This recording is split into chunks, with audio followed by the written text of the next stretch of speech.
Hi guys, അപ്പോൾ ഇന്നത്തെ വീഡിയോയിലേക്ക് സ്വാഗതം. ഇന്നത്തെ വീഡിയോ ഒരു ഉച്ചയൂണാണ്. അപ്പോൾ ഞങ്ങൾക്ക് മീനൊന്നും കിട്ടിയില്ല. അപ്പോൾ വൻപയർ ഇച്ചിരി പച്ചക്കറിയൊക്കെയാണ്. അങ്ങനെ വൻപയർ എടുത്ത് വെള്ളത്തിൽ ഇട്ടിട്ടുണ്ടായിരുന്നു. അത് കഴുകി കുക്കറിലേക്ക് വെച്ചു. കുറച്ച് പാത്രം കഴുകാനുണ്ടായിരുന്നു, അതും കഴുകി മാറ്റി ഈ തുടച്ച് അവിടെയൊക്കെ വൃത്തിയാക്കി.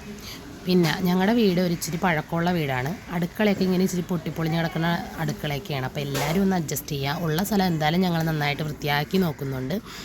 അപ്പം ചേട്ടൻ്റെ മക്കൾ വന്നിട്ടുണ്ടായിരുന്നു. അപ്പോൾ അവർ വന്നപ്പോഴേക്കും ഇച്ചിരി ബിരിയാണി കൊണ്ടുവന്നേ. അങ്ങനെ ഇത്തിരി ചിക്കൻ ഇരിപ്പുണ്ടായിരുന്നു, അതും എടുത്ത് വറുത്തു. ചിക്കൻ എന്നൊരു ഡാനിക്കുണ്ട്, എനിക്കും ഈ കുഞ്ഞാക്കും കുട്ടൂനും കൊടുക്കാൻ മാത്രമേ ഉള്ളൂ, ഒരുപാടൊന്നുമില്ല. അത് വറുക്കാനിട്ടിട്ട് ഞാൻ മുറ്റം അടിക്കാനായിട്ട് പോയി. മുറ്റം ആ രണ്ട് സൈഡും അടിച്ച് വാരി തൂത്ത് കഴിഞ്ഞപ്പോഴേക്കുമാണ് ഞങ്ങൾ തയ്യോ ചെടി നനച്ചില്ലെന്ന്. അങ്ങനെ തന്നെ ആ ഇച്ചിരി സ്ഥലമാണെങ്കിലും ഞങ്ങൾ കുറച്ച് ചെടിയൊക്കെ വെച്ച് പിടിപ്പിച്ചിട്ടുണ്ട്. ആ ചെടിയൊക്കെ ഒന്ന് നനച്ച്. ഒരു കാര്യമുണ്ട്, ഒരുപാട് വെള്ളം ഒഴിക്കണം എന്ന് വെച്ചാൽ ഭയങ്കര വെയിലാണ് ഇവിടെ. ഭയങ്കര വെയിലെന്ന് പറഞ്ഞിട്ടുണ്ടെങ്കിൽ ഈ വെള്ളം ഒഴിക്കണത് ഇപ്പോൾ വെള്ളം ഒഴിക്കും, ഒരു 10 മിനിറ്റ് കഴിയുമ്പോൾ ഇതെല്ലാം കൂടി വാടിക്കുത്തി നിൽക്കും. അതുപോലത്തെ വെയിലാണ്. ഞാൻ ഏറ്റവും കൂടുതലും പരിപാലിക്കുന്നതെന്ന് പറയുന്നത് എൻ്റെ കറിവേപ്പിലയാണ്. കറിവേപ്പില ഇല്ലാത്ത കറികളില്ല എനിക്ക് എല്ലാത്തിലും കറിവേപ്പില ഇടാൻ ഭയങ്കര ഇഷ്ടമാണ്.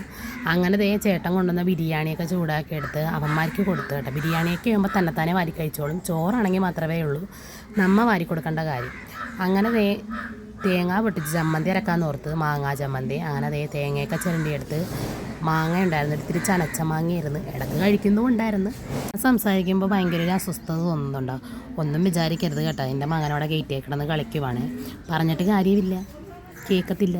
ഞാനിവിടെ മേടിൽ വന്നിരുന്നിട്ടാണ് വോയിസ് ഓവർ കൊടുക്കുന്നത്, അല്ലെങ്കിൽ സമ്മതിക്കുകയില്ല. എൻ്റെ പുറകെ നടന്നിട്ട് കാറും. അങ്ങനെ ആ തേങ്ങാക്കകത്തായിട്ട് ഇഞ്ചിയും പച്ചമുളകും ഉള്ളിയും കറിവേപ്പില എല്ലാം കൂടിയിട്ട്, ആ ഉള്ളി കഴുകണ കൂട്ടത്തിൽ ആ പച്ചമുളക് അരിഞ്ഞ കൈയാണെന്ന് ഞാൻ മറന്നുപോയി. മുഖം കഴുകിയപ്പോഴേക്കും ഊത്തലെടുത്തൊരു പണിയായിരുന്നു. പിന്നെ അതിലേക്ക് ഒരു ഇച്ചിരി മുളക് പൊടി ഉപ്പും കൂടി ഇട്ട് കഴിഞ്ഞപ്പോഴേക്കും നമ്മുടെ ചമ്മന്തിക്കുള്ള സാധനം റെഡിയായി. മിക്സിയിലായിട്ട് കറക്കണതിന് മുമ്പ് ഞാനൊന്ന് കൊച്ചുങ്ങളത്തിൽ നോക്കാമെന്ന് പറഞ്ഞ് നോക്കിയപ്പോഴേക്കും എൻ്റെ പൊന്നെ, അവിടെ അമ്മച്ചിയുടെ കട്ടിലൊക്കെ ഒരു പരിവാക്കി ഇട്ടിട്ടുണ്ട്. പിന്നെ അതുങ്ങളെ മുഴക്കവനെ ഒതുക്കി ഇരുത്തി വെച്ചും തേങ്ങയൊക്കെ ഒന്ന് കറക്കി ചമ്മന്തിയൊക്കെ റെഡിയാക്കി വെച്ചിട്ടുണ്ട്. ഇത് കഴിഞ്ഞപ്പോഴേക്കും വൻപയർ താളിക്കണമല്ലോ. അപ്പോൾ ഞാൻ സവാള അരിഞ്ഞെടുത്ത് അതിലേക്ക് കറിവേപ്പിലയും പച്ചമുളകും എല്ലാം കൂടിയിട്ട് ആ വൻപയറും കൂടി ഒന്ന് താളിച്ചെടുത്ത് കഴിഞ്ഞപ്പോഴേക്കും ആണ് ഓർത്തത് ചാറൊന്നും ഇല്ലല്ലോ.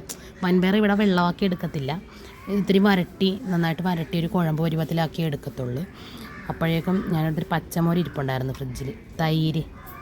അങ്ങനെ അതെടുത്തേച്ചും നല്ല കട്ടത്തൈരായിരുന്നു. അത് ഞാൻ ഇത്തിരി ഉള്ളിയും പച്ചമുളകും കറിവേപ്പില എല്ലാം കൂടിയിട്ട് നന്നായിട്ട് അടിച്ച് അതൊരു ചാറാക്കി എടുത്ത്. അത്രയേ ഉള്ളൂ. ഇന്നത്തെ ഉച്ചക്കത്തൊക്കെയുള്ള ഫുഡ് ഇതാണ് ഞങ്ങളത്. മീനൊന്നും ഇല്ലാത്തത് കൊണ്ടിട്ട് ഡാനിക്കുണ്ട് എനിക്ക് ഇച്ചിരി ബുദ്ധിമുട്ടാണ്.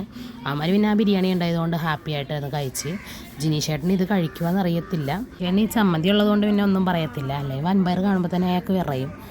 അങ്ങനെ ഞങ്ങളുടെ ചമ്മന്തിയും മോരും വൻപയറൊക്കെ റെഡിയായി. അപ്പോഴേക്കും അമ്മച്ചി ചോറ് ഞാനായിട്ട് വന്നായിരുന്നു. അമ്മച്ചി കമ്പനി പോവല്ലേ. അങ്ങനെ ജിനീഷേട്ടനുള്ള ചോറൊക്കെ വിളമ്പി കറിയൊക്കെ എല്ലാം ഞാനെടുത്ത് ചോറിൻ്റെ സൈഡിൽ തന്നെ ഇങ്ങനെ വെച്ച് കൊടുത്തപ്പോഴേക്കും വൻപയർ വെക്കണം കണ്ടപ്പോൾ എന്നോട് പറഞ്ഞു മതിയെന്ന്. അങ്ങനെ ഞാൻ ഇച്ചിരി ഇരിക്കട്ടെ എന്ന് മണ്ണിൻ്റെ വെച്ച് കൊടുത്താണ്. രണ്ടാമത് അങ്ങനെ എടുക്കണ പരിപാടിയൊന്നുമില്ല, ആദ്യം വെച്ച് കൊടുക്കണത് കഴിച്ചോളും. പിന്നെ ഞാൻ ചിക്കൻ ഇരിപ്പുണ്ടായിരുന്നു, അതൊന്നും ജിനിഷേന് വൻപയറൊന്നും കണ്ടാൽ കഴിക്കാനായിട്ട് ഭയങ്കര ബുദ്ധിമുട്ടാണ്. അങ്ങനെ ചിക്കൻ 2 കൂടി ജിനിഷേന് കൊടുത്ത്. അത് കഴിഞ്ഞപ്പോഴേക്കും ജിനിഷയുടെ പ്രാവിനെ വളർത്തുന്നുണ്ട്, ഒരുപാട് പ്രാവുണ്ട്. അങ്ങനെ ആ പ്രാവിന് കൊടുക്കാനായിട്ട് ഗോതമ്പ് കഴുകാൻ വേണ്ടി പോയതാണ്.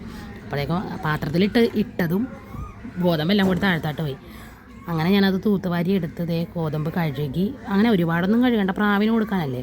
അതിൻ്റെ ആ താവലൊക്കെ ഒന്ന് കളഞ്ഞ് കിട്ടിയാൽ മതി. അങ്ങനെ ഞങ്ങളുടെ ഇവിടെ ഇടാൻ പറ്റത്തില്ല, ഞങ്ങളുടെ വീടിൻ്റെ മേളിൽ ഡ്രസ് വർക്ക് ചെയ്തേക്കണോണ്ട് ഞങ്ങളുടെ വീടിൻ്റെ മേളിൽ ഇടാൻ പറ്റിയല്ല.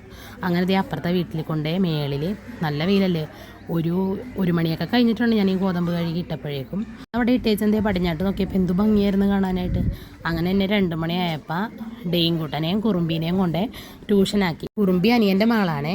അങ്ങനെ അവരെ കൊണ്ട് ട്യൂഷനാക്കി കുളിച്ച് ചായയൊക്കെ വെച്ച്. ഇതിക്ക് മുമ്പ് ഞാൻ ഭക്ഷണമൊക്കെ കഴിച്ചായിരുന്നു കേട്ടോ, വീഡിയോ ഒന്നും എടുത്തില്ല. അത് കഴിഞ്ഞാണ് ഞാൻ ഈ ചായയൊക്കെ കുടിക്കണത്. ചായയുടെ കൂടെ കഴിക്കാൻ വേണ്ടിയിട്ട് അടയുണ്ടായിരുന്നു, രാവിലെ ഉണ്ടാക്കിയ അടയുണ്ടായിരുന്നേ.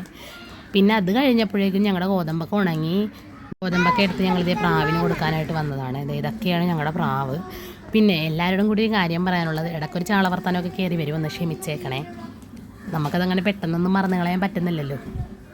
അങ്ങനെ ഇതാണ് ഞങ്ങളുടെ പ്രാവ്. ഒരുപാട് പ്രാവുണ്ട്. ഇത് മാത്രമല്ല ഞങ്ങളുടെ വീടിൻ്റെ മേളിലുണ്ട്. പിന്നെ ഇത് അനിയൻ്റെ വീടാണ്. ഇവിടെയാണ് ഇപ്പോൾ ജിനിഷേട്ടൻ കുറച്ച് കൂടുതൽ പ്രാവിനെ വളർത്തുന്നത് ഇവിടെയാണ്. വീടിൻ്റെ മേളിൽ അധികം പ്രാവൊന്നുമില്ല, 5-6 കാടക്കോഴി അങ്ങനെയുള്ള ഐറ്റമൊക്കെയാണ് വീടിൻ്റെ മേളിലുള്ളത്. എന്ത് പറയാനാ, ജിനീഷേട്ടന് ഇതൊക്കെ ഭയങ്കര കാര്യമുള്ള പ്രാവ്, കോഴി മീൻ മറ്റേ കുഞ്ഞു കുഞ്ഞു മീനില്ലേ അതിനെയൊക്കെ ജിനീഷേട്ടനും അനിയനും ജീക്കുട്ടനും ഭയങ്കര കാര്യമാണ് ഈ സാധനത്തിനെയൊക്കെ. ഇവിടെ മീനാണ് കൂടുതലും ഉള്ളത്. ഇവിടെ അനിയൻ നേരത്തെ കുഞ്ഞു കുഞ്ഞു കിളികളെയൊക്കെ വളർത്തുമായിരുന്നു. പിന്നെ ഗൾഫിൽ പോയി കഴിഞ്ഞപ്പോഴേക്കും അതൊക്കെ നിർത്തി. പിന്നെ ഇപ്പം ജിനീഷേട്ടനാണ് ഇവിടെ പ്രാവിനെയും പിന്നെ കോഴി അങ്ങനെയൊക്കെ വളർത്തുന്നത് ജിനീഷേട്ടനാണ്. പിന്നെ ഡെയിൻകുട്ടനെ പറയണ്ടല്ലോ, അവൻ ഈ പ്രാവിനെയൊക്കെ പുറത്തോട്ട് കഴിഞ്ഞാൽ എന്തോ ഒരു ഭയങ്കര വെപ്രളമാണ്. അതിൻ്റെ പുറകേന്ന് മാറിയല്ലോ. അതുകൊണ്ട് ജിനീഷേട്ടൻ ഇതുങ്ങളുള്ളപ്പോൾ അങ്ങനെ പ്രാവിനെ അധികം ഇറക്കാറില്ല. അതുങ്ങളെ നിലത്ത് നിർത്തത്തില്ലെങ്കിൽ അതെല്ലാം അതുങ്ങളുടെ പുറകെ നടന്ന് ഓടി അതുങ്ങളെല്ലാം പറപ്പിച്ച് അങ്ങനെ ജിനീഷേട്ടൻ 2-3 പ്രാവൊക്കെ പറന്ന് പോയിട്ടുണ്ട്. പിന്നെ അപ്പം ഇന്നത്തെ വിശേഷം അത്രയേ ഉള്ളൂ. അപ്പം എല്ലാവരോടുമായിട്ട് ഞങ്ങൾക്ക് പറയാനുള്ളത്, ഞങ്ങളുടെ വീഡിയോ ഇഷ്ടപ്പെടുവാണെങ്കിൽ ഞങ്ങളെ സപ്പോർട്ട് ചെയ്യുക, ഞങ്ങളുടെ കൂടെ കൂടണം. പിന്നെ എന്താ പറയുക, ഇനിയും നല്ല നല്ല വീഡിയോകളായിട്ട് ഞാൻ വീണ്ടും വരുന്നതായിരിക്കും. അപ്പോൾ ഇന്നത്തെ വീഡിയോ അത്രയേ ഉള്ളൂ. Okay, by.